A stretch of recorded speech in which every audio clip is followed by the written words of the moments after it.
Welcome to Thinking Deeply About Primary Education, the podcast that makes time and space to really think about pedagogy, teaching and learning, professional development, anything of interest to time-poor but enthusiasm-rich primary teachers. This week, I'm joined by Christopher Such and Neil Almond, and together we'll try and answer the question, how do you solve a problem like Mathematics Curricula Part 2? But first, Neil, what you reading for? So I've currently got two things on the go. My professional reading is a paper about early reading by Liena C. Erie, all about orthographic mapping. Recently, there was quite a bit of a nice, I think, Twitter engagement, really kind of showed how people should engage professionally on Twitter, all about some meanings about what orthographic might have meant. Full respect to the person who posted something that I think both Chris and I didn't quite agree with. And when this person kind of tweets out, it's one for you to not to rush straight in, but to go back and check, the source material to make sure what you think is right is right. So yeah, I've been rereading Orthographic Mapping in the Acquisition of Sight Word Reading, Spelling, Memory, and Vocabulary Learning, which sounds an absolute treat. I think if anyone wants to read it, if you just read, there's a nice little paragraph towards the end that just says, everyone wants to, you shouldn't be encouraging orthographic mapping in your early reading. But if everyone just reads that one little paragraph about what it means for your instruction, then I think we'll be doing better we'll all be best off for that. Kind of a fiction, I've kind of been reading King Leopold's Ghost, which is all about King Leopold II of Belgium and all the kind of atrocities that he was responsible for in the Congo in the late kind of 1880s, 1890s, and a bit more than that. So yeah, really interesting. African kingdoms in history is kind of my Achilles heel. It's something that I think I should learn more about, and this has been recommended a few times as a text I should go and read to find out more. So that's what I've been reading. So I've been reading a few bits and bobs, nothing quite as hefty, I think, as either of those, but something just as valuable. A chap called Josh Goodrich has got a series of blogs on instructional coaching. So far, he's released 3 parts out of 4. I'm waiting for the 4th part with bated breath. It's been a really valuable journey through his thinking on instructional coaching, really digestible, well worth checking out if you're interested in how to develop teachers. Kind of alongside that, I read an essay, or reread an essay, I should say, which is from a collection called The Caliph's Coin, which is an essay on the importance of narrative in history teaching. It's, again, if you're someone who's building a history curriculum or is interested in history teaching more generally and how you can interweave narrative into that, then I'd highly recommend checking out The Caliph's Coin as an essay. Nice. Do you want to ask me, Chris? Oh, yeah, sorry, is it? Oh, yeah. No, you don't get a turn. So, Kieran, what are you reading for? Nothing as strictly academic as you guys. Actually, I haven't read anything that you've mentioned, so I'm definitely going to go and look for those, particularly the stuff about King Leopold II, because that's something that's come into my sort of historical reading recently, and I had no idea about some of the stuff that was going on whenever Belgium were building an empire. So I think that sounds like one worth checking out. I've been reading Making Numbers and Using Manipulatives to Teach Arithmetic, which is a classic in terms of basically, if you want a really accessible but thorough guide to using manipulatives with early number in particular, you can't go wrong with this book. So it's Rose Griffiths, Jenny Back, and Sue Gifford, and essentially it is, if you can think of the mathematical idea and if you can think of the manipulative, it's in here, from bead strings to Cuisenaire staircases, and it's definitely well worth checking out no matter how long you've been teaching for. And it's so I go back to it all the time. I think I must have read it, well, I can't remember how many years ago now, but every year I'll go back to this and I'll explore it with a new teacher, and it's well worth checking out. I love the concision of its definition of number sense. If I remember correctly, it just kind of spells that out in its 3 terms. I thought, oh yeah, okay, I feel like I've got a grasp of that now. So yeah, sorry to kind of jump in there, but it is a really good book. No, just jump on that as well. That's kind of definitely a definition that I've used with our kind of early years, year one kind of team, when we've kind of been looking at some of these things as well. It's kind of just really concrete as to what do we mean when we say number and numberness. So yeah, definitely worth a look at. Nice. So yeah, I think every school needs at least one copy, if not more, because it's invaluable. Cool. So the main bulk of this episode is going to be part 2 of the discussion Chris and I had with regards to mathematics curricula. And I suppose the first question coming from that chat is, how should schools accommodate for the key aspects of maths that require little and often practice, sort of to complement the standard lesson structure? I think I'll fire that towards you, Neil, first. So I think the first of all is to make sure it's really spelt out, and in whatever you use for your maths curriculum, that these are things that should be done little and often. For kind of my experience of using a few schemes, some more well known than others, these things are they present themselves as blocks. So it might be you've got 5-6 hours perhaps on number bonds between 10 and 20, and then it's kind of never stipulated that this is something that should therefore be carried on little and often, to ensure that repetitiveness and all that spaced practice is kind of in there. So I think one thing, I don't want this to be all schemes are evil kind of thing, but I think it's kind of quite helpful for either the maths lead or the schemes to kind of take it upon themselves to be like, do you know what, this kind of content, number bonds, from 5, 10, or well, from all the way from to 5 all the way through 20, key division facts, key multiplication facts, all these kinds of things, should be stipulated from the outgo. Yes, you want to teach them as a block when you're introducing these things as kind of brand new novel ideas. But there is that expectation then that these things are valuable to dip in kind of every, 10 minutes every day until they are at that point where they are automatic. And then from there, I know, speaking from our schools, we do something called a maths meeting, which tends to be just a 15-minute session, normally after lunch, where you are expected to do that kind of rapid recall of certain key things that often go by the wayside. Things like, for example, there's always tends to be a question on SATs, like add up the days of the month of January, February, and March. And the amount of kids actually that fall down on such a simple question because of that kind of key understanding about how many days are there. I get the whole, the knuckle trick is one that kind of comes out then quite often at that point. But yeah, and I think obviously we don't do these things for to get them through SATs, but I think it kind of validates the point, this kind of thing that we assume should be there. Like, why would we not assume that a 10, 11-year-old knows how many days are in each month?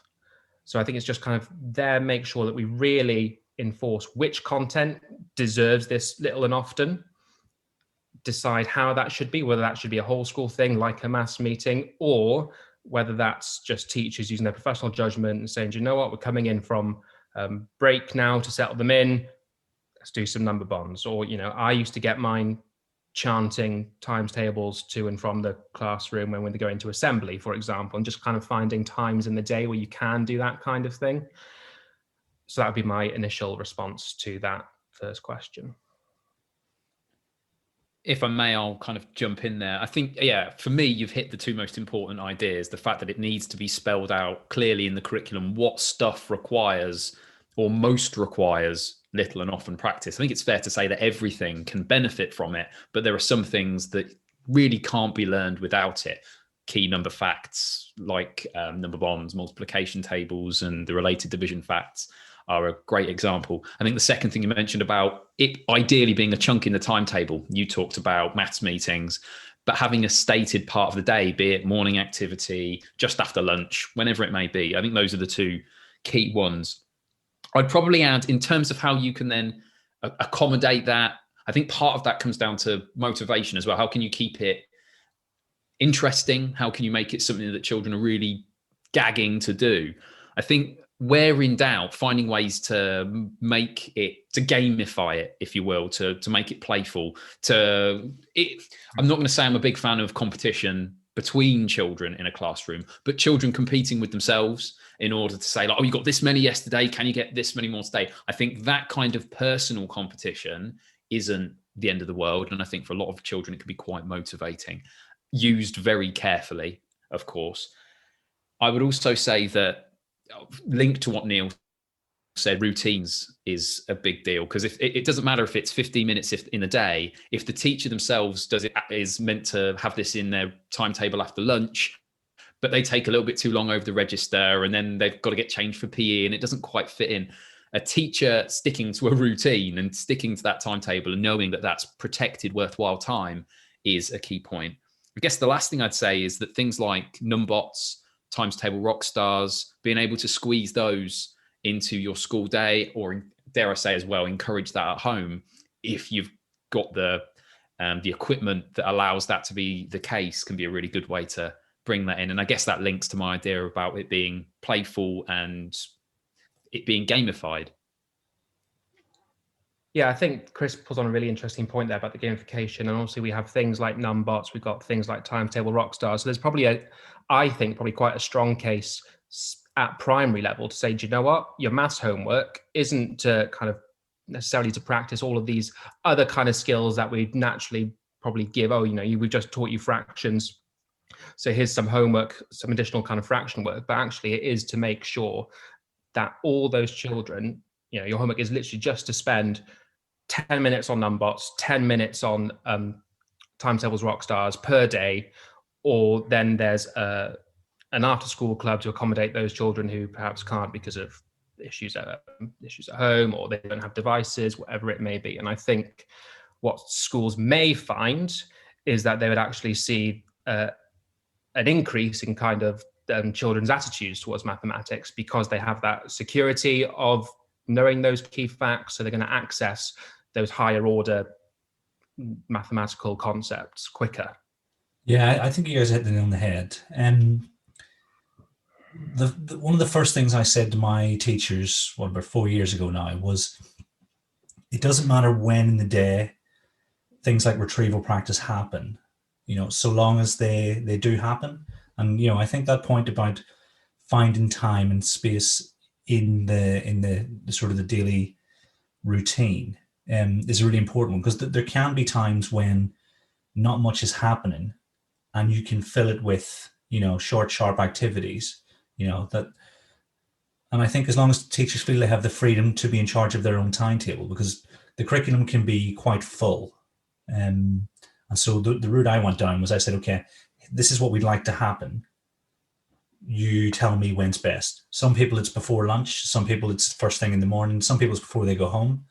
But as long as we know exactly, like they say, like they're using times tables rock stars, I don't mind when it happens, because it doesn't make much of a difference. I suppose one thing, I don't know if I got consensus on this, but I don't think you always need an hour for your math lessons. I know it might be a bit of a hangover from the national strategy, but certainly in Key Stage 1, I can get across quite a lot in 30 minutes.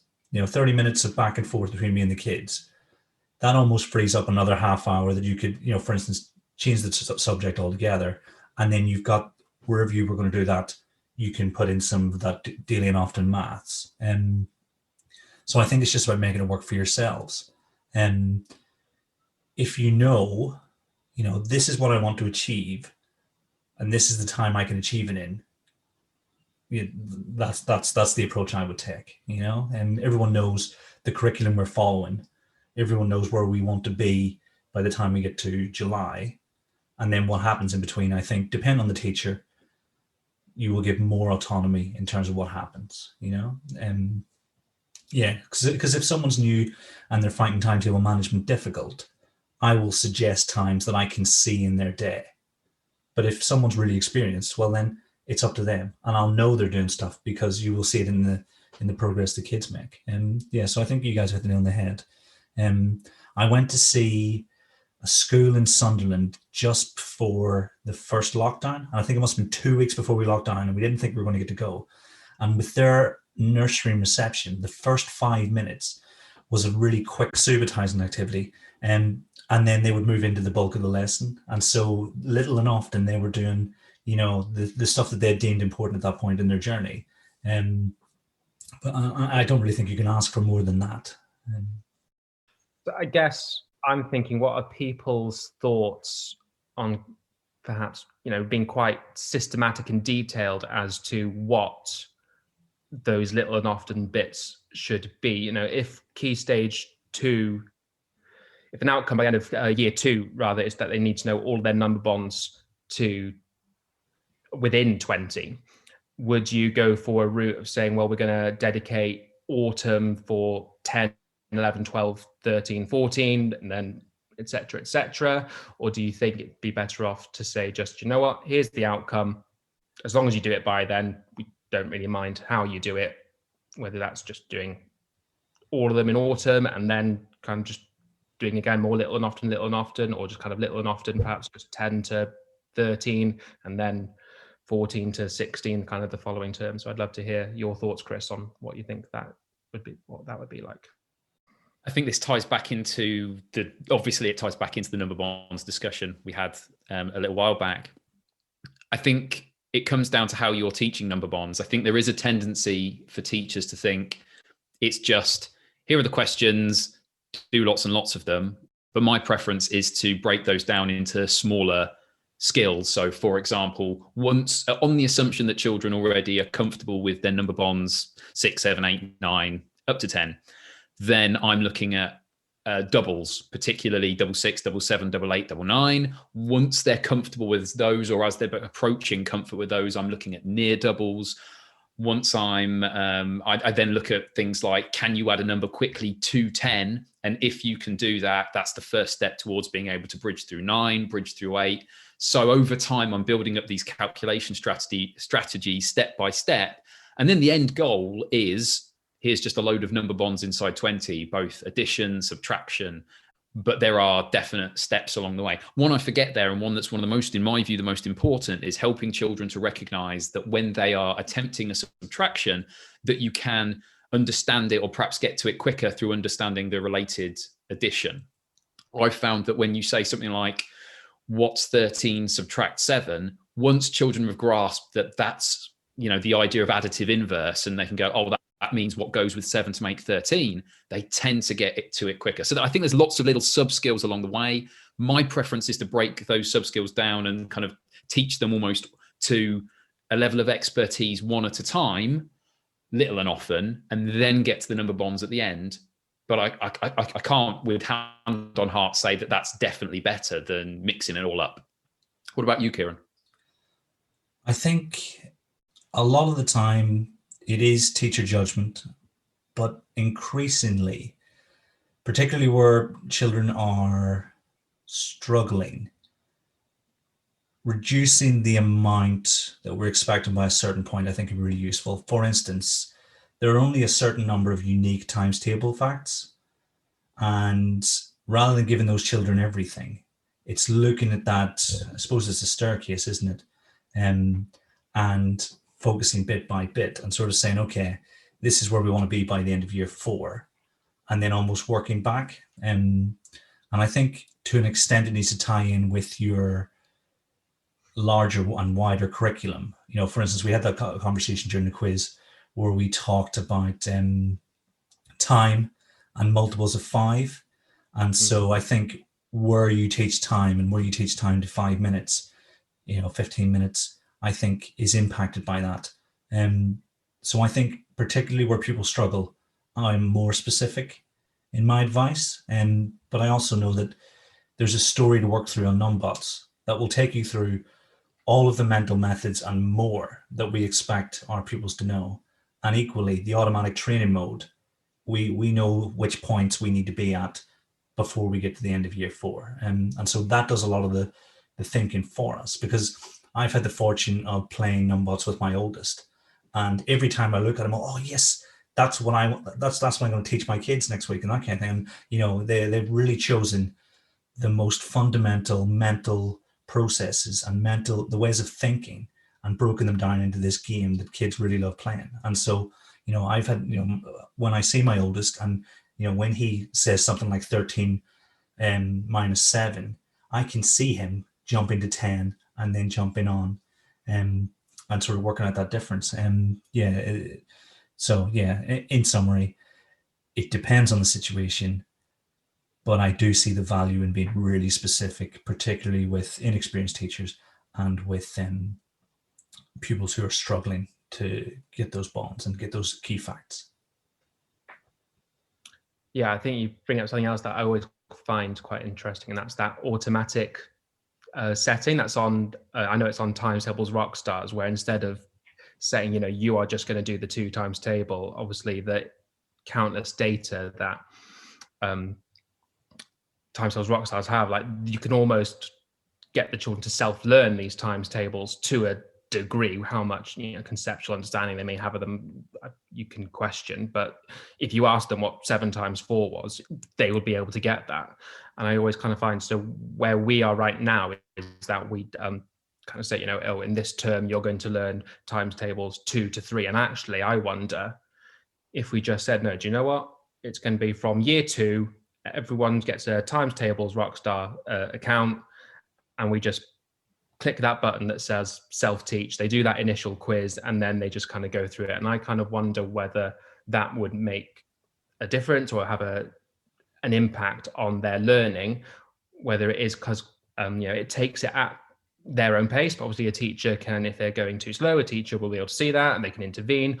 It's obviously not going to replace any teaching of multiplication, but I think if you want to get that, I think, you know, from my experience anyway of teaching early multiplication, it is a concept that students do struggle with. And so I'm wondering, so it almost kind of gets to a bit kind of takes a few of Chris Bottom's ideas where, you know, if you had these children who already knew their 2 times table before you went to teach them it at a conceptual level, whether that might make a difference. And then of course you wouldn't have that issue perhaps at year 4 where it's like, oh no, you know, we need to get them all up to their times tables. It might be by the time, you know, they leave year 3, because this automatic mode's always been on and that's what they've been using and working towards, they might be there already. So I think it would be an interesting school perhaps to do a little kind of action research project on the impact of just throwing that switch on and seeing what happens. Yeah, I've kind of always assumed, and I think this is probably just my own bias, that development of automatic recall with multiplication has to be the final step at the end of conceptual understanding. Open question. I wonder the extent to which that is a bias of mine just through years of experience, rather than something that is necessarily the height of efficacy. That's an interesting one, because I think the national curriculum has the laws of arithmetic coming in somewhere around the point at which the government is going to test pupil knowledge of times tables. So you would need a pretty fluid segue from one to the other if you're going to keep to their timetable. But it'd be really interesting to see, because I think, you know, in the non-statutory guidance, it references it quite late on in the middle of lower key stage 2, I think. I think one final thing before we move on to the next question. One of the first sessions I did with our teachers was about retrieval practice and the why of retrieval practice. Obviously, Neil, we've talked about how we like to explain to the children why we're using retrieval practice, and I think our teachers took it on board really, really well, in terms of, we said, we don't know exactly when the optimal spacing is, but here's an idea based on Ebbinghaus, based on studies that have taken place since. And so if you're thinking about, you know, so we focus really on those essential facts, but if you're thinking about anything else that needs to be covered little and often, I think giving your teachers a sort of a reasonable grounding in the underlying reasons for those decisions, you know, and what we've learned from cognitive psychology, I think can go a long way too. And actually, when I was reading retrieval practice too, that was one of the things that Kate Jones recommends, is making sure that your teachers know. I felt really good about myself because that was one of the first things I did. So yeah, I was nodding along when I read that bit. Absolutely. And I think just put on that point, if you haven't read Damien Benny's blog about trying to work out the optimal spacing, obviously, a lot of research in there, but at the end of the day, it is a mathematical formula and it's not going to be perfect for everything. But I think the level of detail that he goes in to try and work out what that optimum spacing gap is quite something, and definitely worth a visit if people haven't read that. The only last thing I want to mention on this is that I really think an underused online tool for specifically for multiplication is Complete Maths' free multiplication tool that's online. It's one that you don't really, unless you really look around the website, you don't really kind of find that section, but the conceptual understanding that it tries to build, in the sense that it asks you to make the answer, if it's 8 times 7, it expects you to give the answer as an array, not just kind of type in the answer of 56. So I think there's a nice kind of almost transition point that you could use and say, right, okay, I can see that you're really secure in times tables rock stars when you're doing your 4 times table, where it's just expected to, give a numerical answer, but actually maybe then transitioning them onto the Complete Maths one, where there is a bit more conceptual understanding, might be a bit more beneficial for those students once they've had a bit of instruction as to what multiplication actually is, and building that fluency then of this conceptual understanding. So I thought that might be a good one to throw out for viewers, because I kind of threw that to a few of our teachers across our trust, and they didn't know it. And Shannon Doherty as well didn't know about it either. So if she doesn't know about it, there's might be a chance that others don't. So throw that one in before we end that kind of question. So I guess then we'll go on to question 2, and it's kind of something close to, I think quite close to my heart, and kind of how I like things to be codified, and I like there to be a set language around kind of teaching and learning, and I get that it's not always possible, but mastery is a word often applied to mathematics curricula. What does this mean, and what are the actual practicalities of trying to put a mastery curriculum in place? Christopher, do you want to take that one first? Obviously, there's a lot of apparent definitions of mastery out there, but for the sake of this conversation, I'll have a go at defining it as I suspect we are happy with, and then you can chuck in some bits and pieces before perhaps I go on a little bit more. Mastery is effectively, at its heart, a style of learning that ensures that every child that you are teaching at a given point, be it 1 or 30, understands what it is that you are hoping for them to grasp, and that you are well aware that they have grasped it before you consider moving on. I would say that's about as concise a way to put it as I possibly can. What else would you add to the definition before I perhaps talk a little more?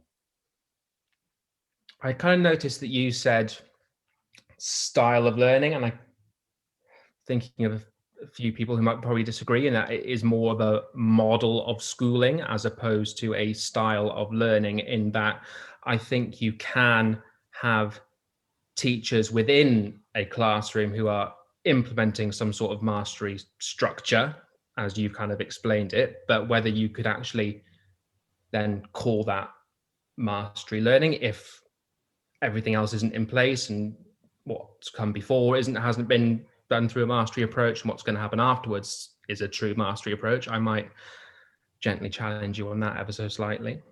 Yeah, no, I think that's fair enough. I think when I talk about it as a style, I really mean exactly kind of a mode of learning, if you will. The idea of saying, in comparison to what's sometimes described as a conveyor belt, where you teach what you teach at a given pace in order to get through the content, this, in contrast, the pace of the content, I don't like the word delivery, but forgive me on this case, but the pace at which you deliver the content to the children reacts entirely to the grasp of the children in front of you. I would say that's the heart of mastery, I hope.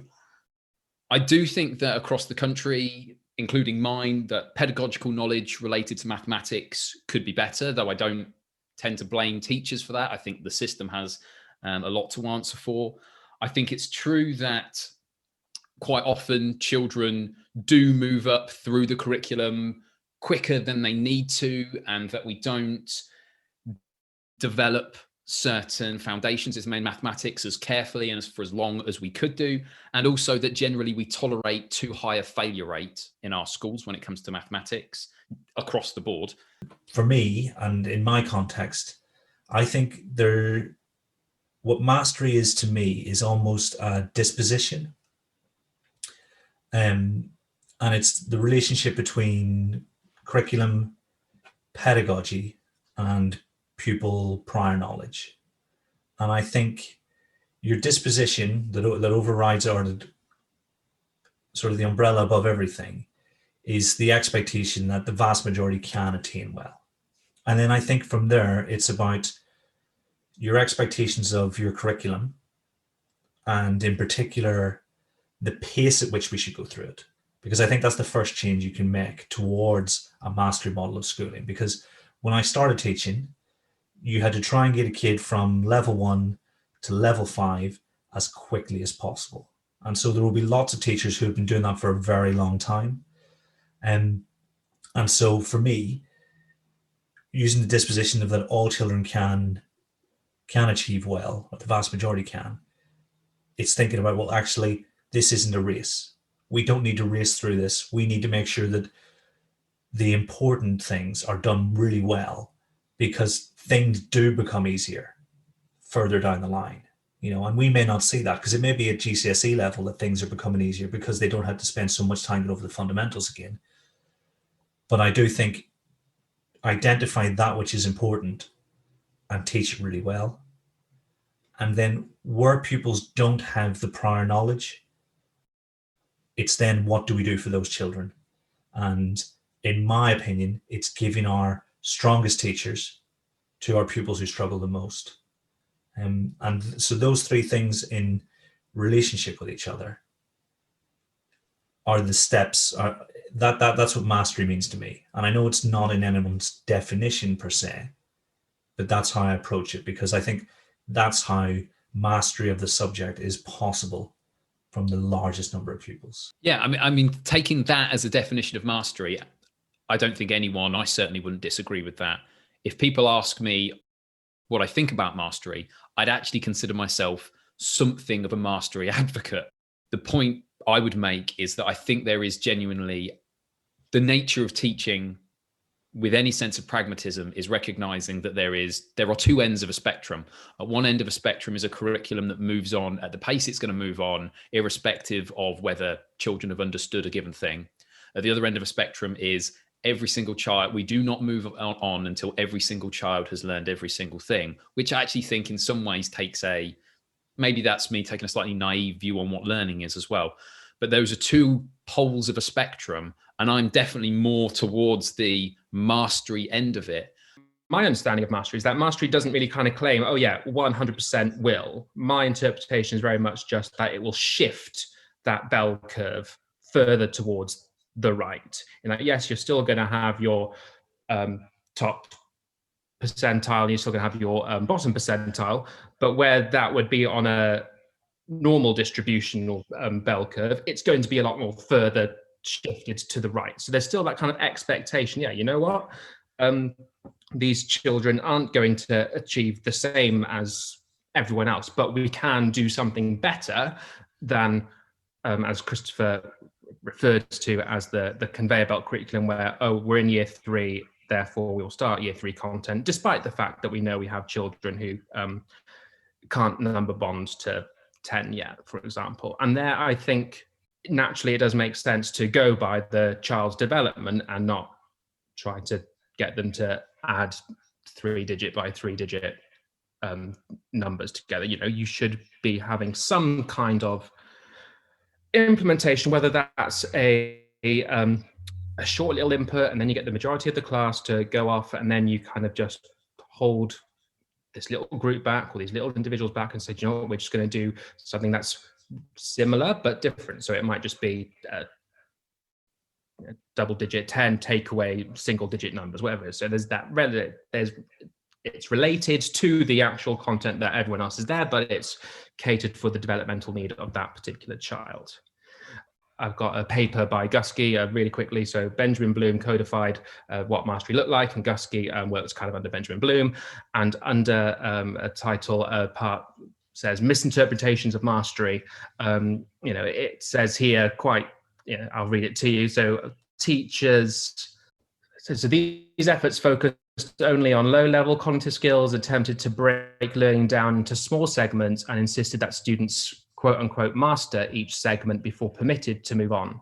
Teachers were regarded in these programs as little more than managers of materials and record keepers of student progress. Unfortunately, similar misconceptions or similar misinterpretations of mastery learning continue today. Nowhere in Bloom's writing, however, can this narrowness and rigidity be found.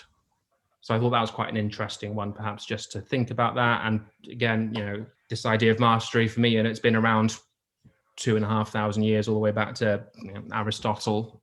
And obviously then Bloom codified it in the kind of early mid 1960s. So perhaps somewhere between there have, as things evolve, things have changed slightly. But I thought that was quite, when reading that Guskey paper and that particular misinterpretation, I found quite interesting.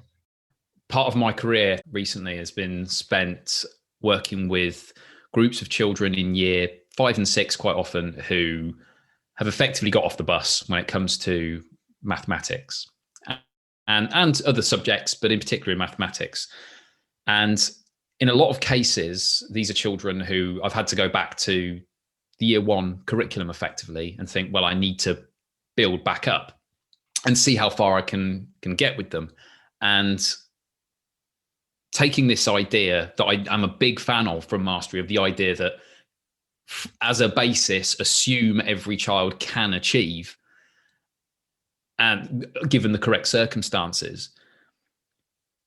I was quite fortunate to see firsthand that if you have the opportunity to work with a group of children where they're at, there are a lot of children in our education system that have been let down by the speed of the curriculum, who, if given the chance to go back to the beginning and go through the steps again, are absolutely capable mathematicians who otherwise have been written off.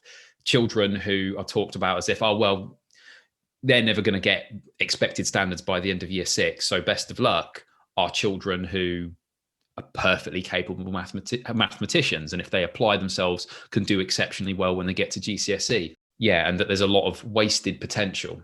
And being a bit more forgiving of myself a couple of years ago, perhaps the extent of my rhetoric on the subject was merely about frustrations with the curriculum itself being so closely tied to this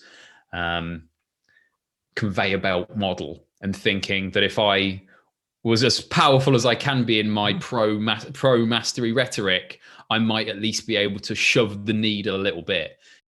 Yeah, I think that's really interesting. And I think one of the frustrations, certainly for me, is it just comes back to accountability at the end of the day, doesn't it? You could have all the best intention of doing that, but if you have senior leaders who aren't kind of, I don't want to say on board with this approach, but who don't kind of perhaps, as I say, goes without saying, massive generalization here, but perhaps who don't understand that math is a hierarchical subject, and that therefore you can throw decimals at little Johnny as much as you want at year 4 or year 5, but because he doesn't know place value, he might perform well, but nothing's really going to stick because there's, he doesn't have that conceptual understanding to kind of make it, to really assimilate it into his schema. So I kind of think there's that element there, perhaps, where we need to really think about actually the impact that high level stake accountability of Key Stage 2 SATs, and likewise Key Stage 1, because I know many teachers, there is that level of, you would need to get through the curriculum really quickly to revise, ready up for the SATs. And so I'm hopefully with was it 2-3 years time when Key Stage 1 SATs do disappear, I need to go back through all the podcasts where I've said, when Key Stage 1 SATs disappear, this is going to be an opportunity to sort out primary writing. It's going to be an opportunity to sort out maths, and I'm probably going to, no doubt, in 5 or 6 years' time, eat some humble pie. But I think that is such a crucial time where you could think, right, we don't have this accountability measure. So I'm not too fussed, actually, if these children don't get master fractions or the geometry aspect. But if I know that they're coming up mastered the number aspect and they've truly mastered the place value aspect, then perhaps that time given towards that, which was taken away from the fractions, taken away from the geometry, the statistics element, that can then be made up later on down the line, now that you don't have that accountability pressure going on you.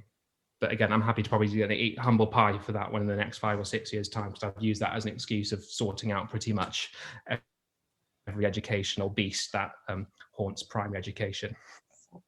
When mastery kind of first started to come in 2014, that rhetoric of all children all doing the same work was really, hammered. And when you look at what mastery as a model of schooling is, it's true, but not true, because within the mastery model as written by Bloom, that you do your first formative assessment, and those that are okay, you say, do you know what, you're going to do these you're going to do these kind of extension enrichment activities, which those that didn't pass, I think they use 80% as a kind of measure. Those of you who didn't get to 80% on that assessment, I'm going to reteach it to you in a different way. So straight away, there's already that separation of you're all working at the same thing at the same time. And I think that I get it, and I think it's a really important point. But I think in the long run, that taking that so literally probably let down a fair few children in 2014, 15, 16, I think. Yeah, and that's your relationship with pedagogy. Because if you're a teacher and you're looking at that formative assessment and your decision making is hampered by a paucity of things and directions to take it in, then the experience of those pupils is much different than when you've got your most experienced teachers. And I'll give an anecdote from a conversation with a Singaporean teacher. Because essentially in Singapore, what they do is in primary one, they will do an assessment and then they will put the pupils who are struggling into a group for a couple of months and then bring them back in, phase them back into their regular class. And whether you agree with that or not, that's not really the point of the anecdote. I asked one of the teachers, do you teach this group? And the teacher said, no, their teacher's been teaching for 30 years. Their teacher is the best teacher in the school. Only they have the experience necessary to teach these pupils who are struggling. And that really stood out to me, because I think although the chances of us having a teacher who has been teaching 30 years is slim in England, or certainly slimmer, one thing that I always want to do is make sure that our strongest teachers, and it goes back to, I've heard secondary colleagues talk about the head of maths teaching bottom set rather than teaching A level, because they're going to do or have a much greater impact with bottom set. And I think the same applies in primary. And one of the things that really stands out to me is some of the teachers, whenever I work with them, they take things in a completely different direction and make things much better than I could ever imagine. And one of our teachers spoke to me about how, because he taught the same year group multiple times, he could predict what was necessary to stop those issues coming down the line. And so he was feeding in the things that people stumbled on in 6 months' time. So he was in his little and often, he was predicting, common errors, common sticking points, and then planning for it. And I think, if people are looking for something they can take away and actually practically use, I think it's look at the structure of the school and who's teaching where, but also having foresight on your curriculum and saying, okay, in 6 months, we're learning about unit fractions. We need to know multiples of 2. We need to know, multiples of 4, for instance, depending on what you're going to teach. And then putting things in place so that by the time you get there, you're almost one pre-teaching session away from taking as many kids on as possible. I'm not saying it's perfect, But when the conversation we're having now, that comes to mind, and it's something that since that conversation I've seen maths in a totally different way. Because you're thinking, you know, our best teacher in the whole school, the one who models to all the other teachers, they take the group that's struggling the most. And I think that's a really powerful model. I guess to an extent that brings in the tricky subject. If we're talking mastery and we're talking about some of the discussion around mastery, that brings in the tricky subject of setting, really. I mean, I've obviously already described a situation where I was able to teach 5 and 6 and they were struggling children. Under the current way that we teach in English schools, again, I use it under advisement, the idea of a conveyor belt model, the children themselves couldn't have achieved what they achieved, and in the fortunate position I was in, if I had still a group of children where I had some children who knew most of the content I was about to teach before I taught it, and some children that needed to go back to year 1. So I wonder whether, and again, we can always cut this if this is too controversial, but I wonder whether you guys have any particular thoughts about the idea of setting. I think I'm going to approach it from a different perspective, slightly differently. So I think the reason or the argument kind of against it is because of the motivational aspects of that child having to be taken out and kind of go into, you know, that physical act of going into a different classroom kind of is quite telling, and there's the motivational aspects behind all of that thing. For me, my counter to that is also, yeah, okay, I understand that. But how are they going to feel when they're 14, 15, 16, and they can't number bond to 10 or within 20, or a popular one we have the same debates is regards to reading and the act of decoding as well. So yes, you might. And again, I think because we're in a fortunate position where we can have such good relationships with the children because we see them all the time. In my old school, we did used to set for maths, and I taught the bottom set at year 6. Because of the relationship that we're able to build up with those students, found it less of an issue than perhaps I originally thought I would. And you turn it into a motivational thing. I was like, do you know what? And I'm always I'm honest with them, you know, we are here, but just because you are in here does not mean that you can't do as well as those guys next door.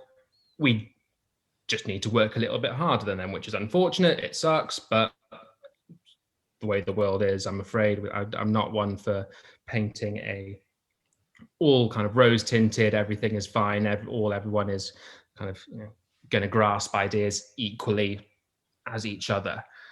So I think for me, it depends what. I think if a child hasn't grasped 2D shape, I am probably not too bothered about it. As in, I don't think that they should be set or streamed. So I think looking at it from not as in a carte blanche, oh, you can't do A, therefore I will make an inference that you also can't do B, C, or D. I think I have no problem with setting, assuming that there is that fluidity between different areas of mathematics.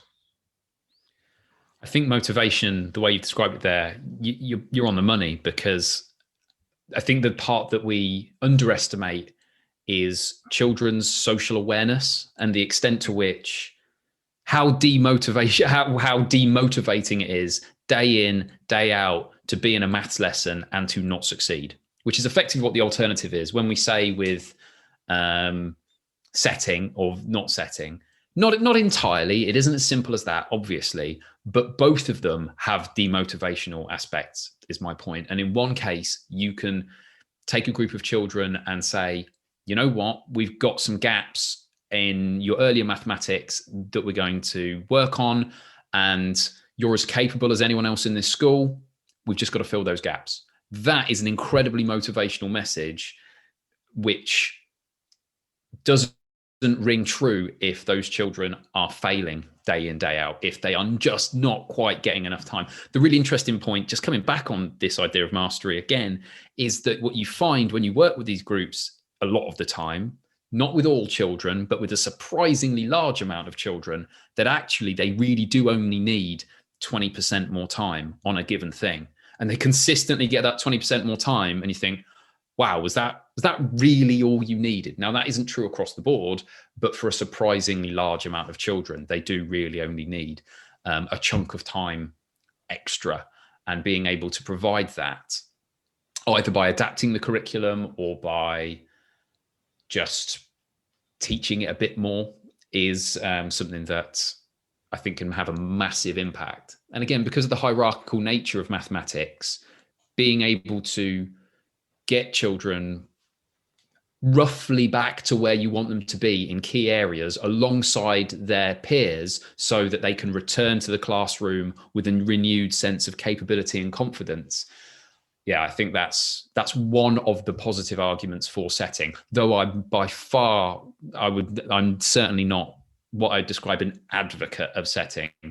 I just think that there are perhaps circumstances under which I wouldn't automatically assume that a school was doing a bad job by their children.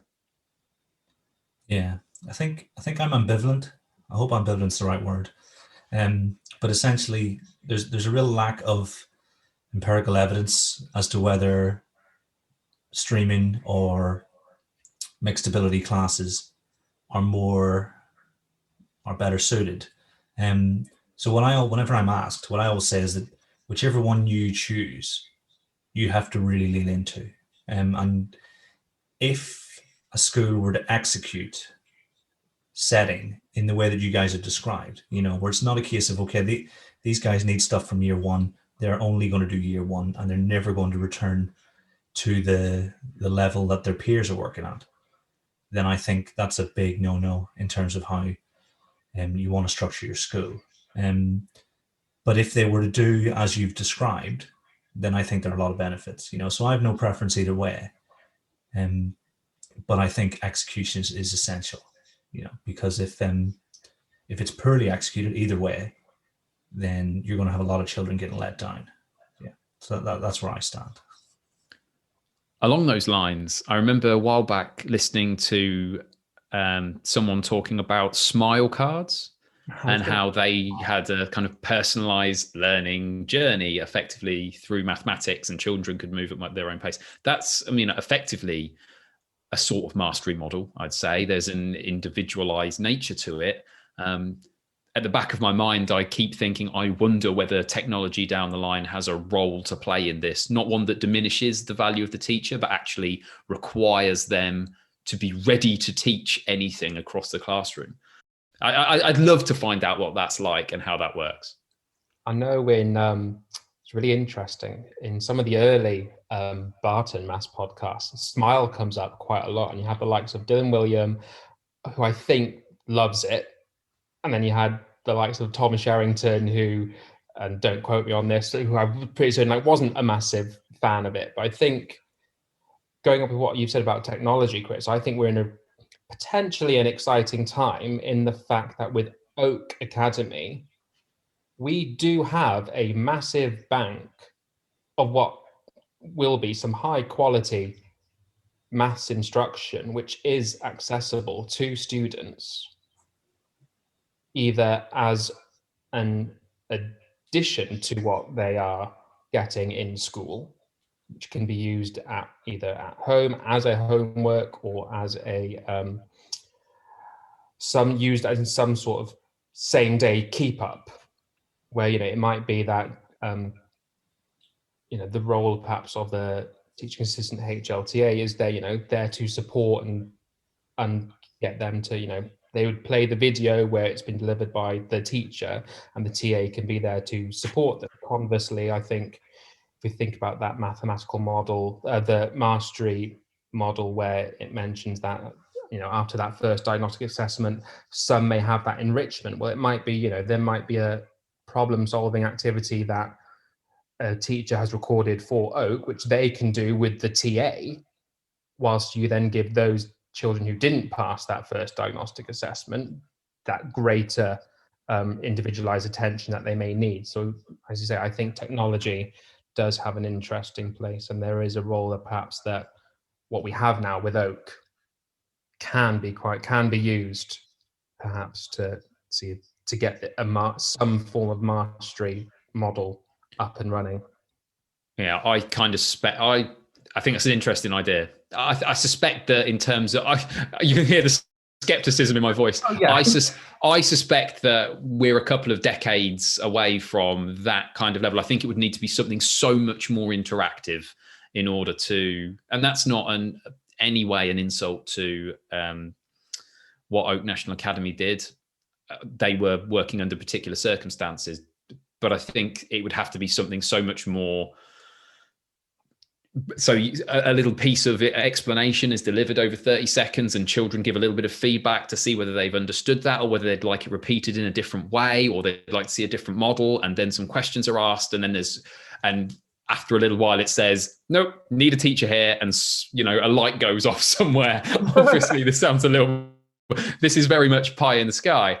I actually worked on a project just like that. Really? It was in the developmental stage, and I don't think it was made in the end. But yeah, there was you worked through various things. It took all the sort of fundamentals of cognition, and then at the very end, it was a case of a message went to the teacher and told the teacher that then this child needed some sort of corrective from a human being rather than the computer. We've kind of gone full circle, because the times table rock stars stuff that you were talking about earlier, Neil, is effectively for a very limited area of mathematics is attempting to do that. It's, have you understood? If not, I'll give you these questions again. Obviously, specific facts, the development of recall of specific facts is a whole different business to all of maths, but it's presumably the same principle, just on a massively more complex scale. Yeah, I would love to have seen that project, Kieran. I mean, I figure the only way you would actually build something like this you'd have to pay a huge amount of money to get real students answering lots of real questions and responding to individual models. And then it would have to be big data effectively. It would have to be the same sort of technology that is used to target ads at people would have to be at play to try and, I mean, I've no doubt that if it were profitable enough, it could already exist.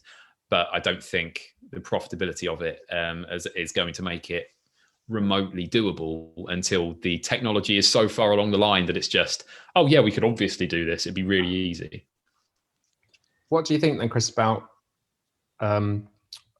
Oak national videos being used perhaps to improve the didactics of teachers? Perhaps not, and obviously because it's online it'll be different, but by watching a video they might come across a resource that they haven't come across before. It'd be interesting to know how many early years key stage 1 classes don't have a 10 frame in them, and if they watch this one video that does bring in the 10 frame and they think, oh, actually, yeah, I can see how that works. And for early career teachers, they might watch that with a mentor who then goes, oh yeah, I agree. I used to use those back in day and then they went out of fashion, but I can really see how it works. And then I listened to a podcast and a chap called Chris Such talks about 10 frames as well. So do you think perhaps some kind of element could be used there to improve teaching? I don't know. Honestly, I've watched enough to see that they're generally of a pretty good standard, and there's bits and pieces in there that certainly weren't in my practice and could have been when I first started teaching. I would be a liar if I didn't say that some of the history lessons and that I saw that were delivered by Oak National were of basically a higher standard than some of the history lessons that I delivered as an NQT, and that my children probably to an extent would have been better off had that video existed and I just kind of press play and then I'd help them with the activity. The other side to that, of course, is that I like to think I'm quite a decent history teacher now, and I wouldn't have got there if I'd only ever played Oak National. I know that's not what you're recommending here, the idea of them replacing teachers at all. I'm just making kind of a tangential point. Generally speaking, though, I think the idea that they could be used to some extent for professional development purposes is not far-fetched at all. I think quite often one of the best ways to improve is to look at a lesson on some level. For example, I spent a Saturday and then a Sunday, just because they're brilliant, watching all of Gareth Metcalf's lockdown videos for years 3, 4, 5, and 6. Once I'd got over the sense of inadequacy about my own ability to set mathematical tasks that get children reasoning, I've always thought that the reasoning mainly comes about because of my interaction with them. And that's obviously an important element. But Gareth Metcalf's tasks, you're just like, oh, okay, that's just really, really cleverly put together. I've clearly not thought about the construction of mathematical tasks in enough depth. But once I got past that sense of inadequacy, just watching them was, I think, great professional development. So if you said that teachers could gain the same thing across a variety of subjects related to Oak National, I wouldn't necessarily be dubious. Yeah, I think in that respect, I think it can be really good for teachers to watch, and I'm a big fan of learning through seeing how other people do things. But if I think about what a high quality curriculum has included in it, it's things like the 10 frame and the journey of the models and images the whole way through, carefully sequenced. And so, almost like I said, bringing this full circle with episode 1, if a school doesn't have that journey mapped out, for instance, how the bar model builds sequentially from something that's quite concrete and quite straightforward to something that can be quite complex by the time you get to year 6, year 7. If that journey hasn't been thought out, then we're not putting in place what our teachers deserve in terms of the guidance. I think that was one of the questions we answered last time. What is the minimum we expect for our least experienced teachers?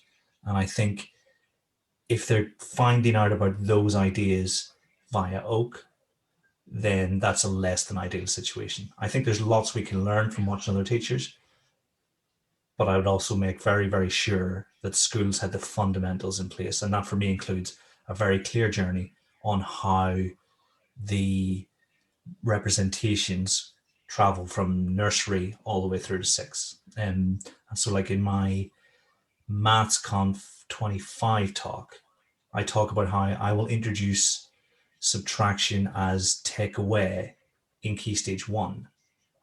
And then in year 3, about halfway through year 3, that's when the bar for subtraction is take away. And it's a very specific bar in my case is introduced. And so that journey is only possible because of the sequence that we have in place. And so that would be my caveat.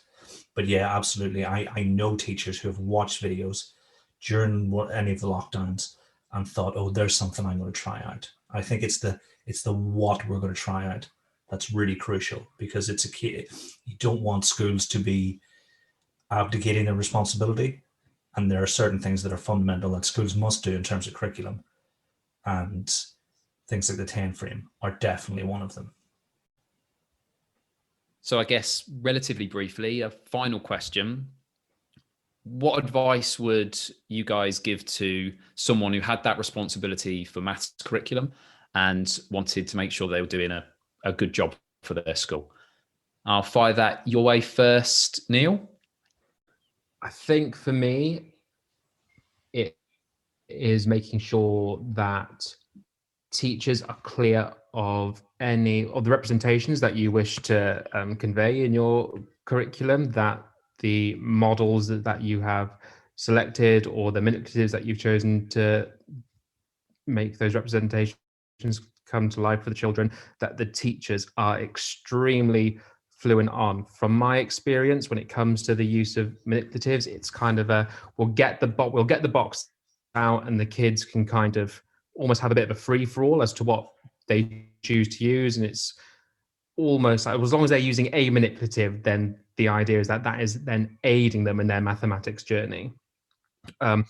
And I think actually it's far more better to actually consider and really condense those manipulatives to be like, right, if these are the core representations that we want to demonstrate, we need to make sure that these teachers are really secure in using them for these so that they can teach the kids. We are using Cuisenaire rods, and we are using Cuisenaire rods to multiply fractions in year 6 because we know it works like this, and it links to the area model that you would have done when you were multiplying with Cuisenaire rods perhaps in year 4 or year 5 when you're doing it pictorially and you went to then did the grid method, so they can really kind of make those connections between those ideas. Because I think one thing we haven't kind of touched upon here is actually the construction of the curricula, and how actually perhaps one way we can get to that mastery is by making sure that those links are so clear and so explicit for teachers that actually the idea of teaching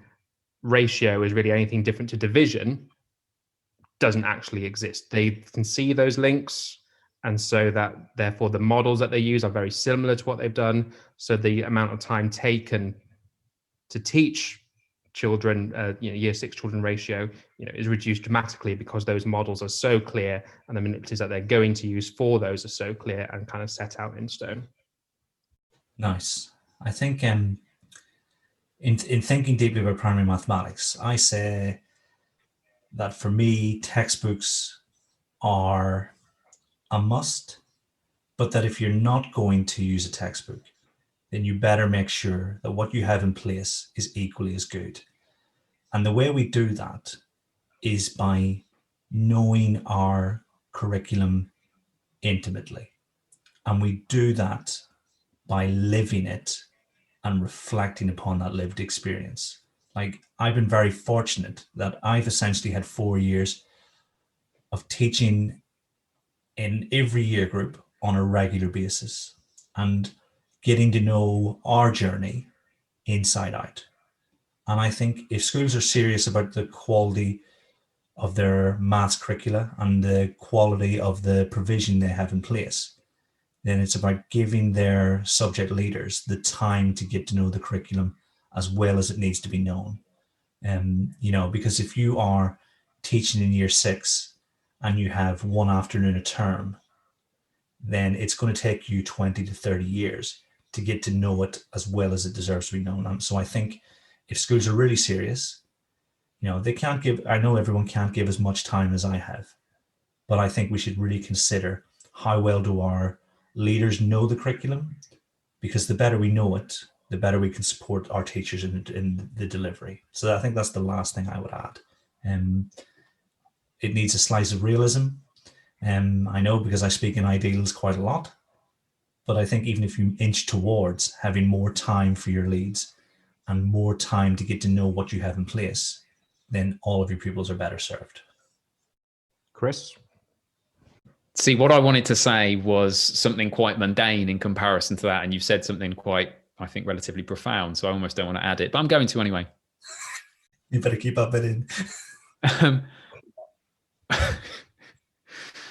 Given how much I value the use of manipulatives and other representations, something to think about as a maths lead is most schools have a maths cupboard. First thing, check out what's in there that you don't know about already. You might be surprised to find a lot of stuff that could be really valuable that hasn't been used. And secondly, if you're a maths lead who thinks, we haven't quite got enough or even remotely got enough of this stuff, we'll store it in the maths cupboard and then teachers can fetch it when they need it. That works with certain things. It works with meter sticks. It works with kilogram weights. I find it doesn't work with the key manipulatives. It doesn't work with Dean's, or I'm told, this is another change in pronunciation for me, perhaps, Dinesh blocks. I don't think it works with Dean's. I think they need to exist in the classroom. Other manipulatives like double-sided counters, 10 frames, etc. Anything that children are going to use for several lessons, they need to have a home in the classroom, not just because you want to use them regularly, but also because you want to show to children that for relevant bits of mathematics, they are accessible. So if in doubt, try to get stuff out of the maths cupboard and find a home for it in classrooms. Excellent. Couldn't agree more, Chris. And on that note, all that's left to do is thank Neil and Christopher for being here. Thank you. Thank you. And to thank everybody for listening. Until next time, see you later. No question from Twitter? I think the episode is long enough. With that. No, you wait. Once we've cut out, or once you've got it back from me, it'll be 20 minutes long. It'll just be you two speaking.